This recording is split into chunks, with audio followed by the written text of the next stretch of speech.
Ah oui, nous sommes le lundi 20 mai, il est 8h moins 8 minutes. Bienvenue à bord si vous nous rejoignez. Carole et Julia sont là pour vous accompagner pendant ces quelques minutes qui suivent. Carole, pour nous pencher sur la problématique des européennes, à savoir le vote des jeunes, il semble, d'après les derniers sondages, qu'il n'est pas du tout l'intention d'aller voir comment ça se passe du côté des urnes. Oui, il faut s'y intéresser. Je vais vous donner un chiffre et vous allez comprendre pourquoi. 77% des jeunes ne veulent pas aller voter. C'est la dernière enquête IFOP parue le mois dernier. Alors, ça veut dire que moins d'un jeune sur 4 s'apprête à aller voter. C'est quand même énorme. Donc, plusieurs pistes sont avancées. Ça peut être un désintérêt, effectivement, pour la politique, mais c'est surtout pour expliquer ce taux d'abstention en fait, les jeunes pensent que ça ne va rien changer à la société ou encore à leur situation. Et aussi, ils iront peut-être en vacances ou ils seront en déplacement, donc ils ne seront pas là pour aller voter. Ou encore, ils ont une méconnaissance des candidats et des listes. Donc, il faut vraiment s'y intéresser. Nous avons décidé de tendre notre micro à des jeunes qui, justement, sont un peu paumés par ce vote, mais aussi, à l'inverse, à une jeune fille qui est tête de liste d'un parti qui s'appelle Allons Enfants. Alors, la particularité de ce parti, c'est qu'ils ont moins de 30 ans. Ils sont actifs ou étudiants et ils militent pour la jeunesse. C'est Olivier Lebras qui a réalisé ce reportage. Bonjour messieurs, est-ce que vous savez ce qui se passe le 26 mai? C'est les élections européennes. Est-ce que vous comptez aller voter? Est-ce que vous savez ce qui se passe le 26 mai? C'est la fête des mères. Oui, c'est la fête des mères et c'est les élections européennes. Ah ouais. Au moment où je me suis dit, allez, engage-toi et essaye de faire porter ta voix et tes idées, j'ai voulu, je me suis renseignée, je suis allée voir plusieurs partis, mais il n'y en a aucun qui m'a vraiment séduit parce que je sentais que je serais une petite fourmi parmi tant de personnes et qu'en tant que jeune, ma voix était quand même décrédibilisée. Et pour le coup, chez Allons Enfants, on m'a tout de suite donné des responsabilités et j'ai pu participer à la rédaction du programme et à toutes les questions d'organisation en tant que vrai membre. Personnellement, je ne connais pas tous les partis qui sont représentés aux européennes.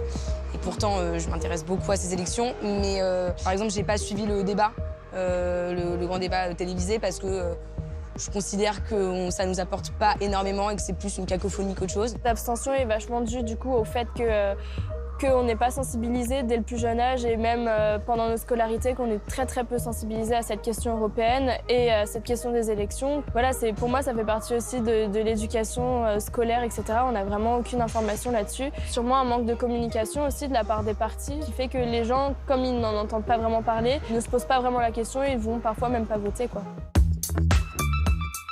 Le problème de ces élections, c'est que justement, comme vous et comme moi au début, on ne va pas aller voter parce qu'on ne se sent pas concerné en fait. Et après, c'est tout le temps l'abstention qui gagne. Et on est dans la construction. On veut juste apporter des idées, apporter une énergie qui manque aujourd'hui à la politique. Un avenir meilleur. Et j'irai jeter un œil. Quand on arrive et qu'on dit, bah oui, non, mais je suis candidat ou je suis candidate, il y a un petit mouvement de recul et les gens ne comprennent pas.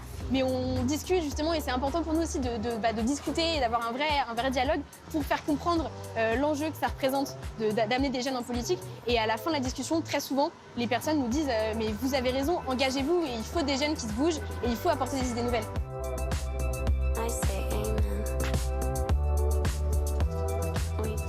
Moi, je trouve que le fait d'avoir une candidate du coup qui a quasiment notre âge, c'est bien, c'est hyper novateur. Ça change du prototype qu'on a de l'homme politique qui a déjà 50-60 ans, qui a déjà une légitimité par son expérience, etc. Mais que ça peut être aussi jeune, frais, dynamique et pas pour autant moins efficace et moins intéressant. Ça nous concerne tous, en plus, la politique. C'est au centre de notre vie, surtout en tant que jeunes. Et il y a beaucoup de personnes qui ne s'en rendent pas compte. Et je pense qu'il faut qu'on soit plus sensibilisés à ça. Et d'avoir une tête de liste qui est aussi jeune, ça donne de l'espoir. Ouais. Il y a trop de personnes qui font de la politique une rente de pouvoir, une rente financière. Nous, ce qu'on veut, c'est que la politique reste un engagement et pas un métier. Dans 15 ou 20 ans, je ne pourrai plus être candidate pour Allons Enfants parce que nous, on voudrait que nos candidats soient vraiment et moins de 30 ans. Mais je pourrais toujours soutenir le parti parce que nos adhérents ont tous les âges. Nous, ce qu'on veut, c'est que la politique reste un engagement et pas un métier. Et Carole, effectivement, il y a un certain rajeunissement de la scène politique, on va dire. Oui, les principaux partis ont décidé de renouveler leur visage. La moyenne d'âge cette année est de 43 ans.